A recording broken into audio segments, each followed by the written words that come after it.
சற்று முன்பு கிடைத்துள்ள முக்கிய செய்தி, தெற்கு அந்தமானை ஒட்டிய பகுதியில் நாளை வளிமண்டல மேலடுக்கு சுழற்சி உருவாகிறது என்று வானிலை ஆய்வு மையம் தெரிவித்திருக்கின்றது.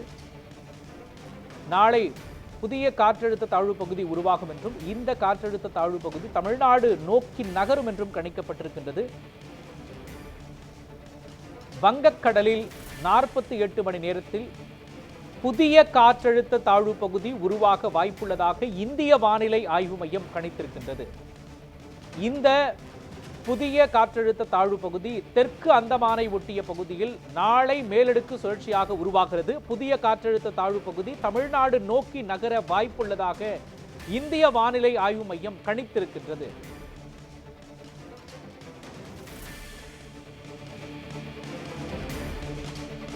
ஏற்கனவே தமிழ்நாட்டின் பல மாவட்டங்களில் கனமழை பெய்து வரக்கூடிய சூழலில் அடுத்த 48 மணி நேரத்தில் புதிய காற்றழுத்த தாழ்வு பகுதி வங்கக்கடலில் உருவாவதற்கான வாய்ப்பு உள்ளதாக இந்திய வானிலை ஆய்வு மையம் கணித்திருக்கின்றது.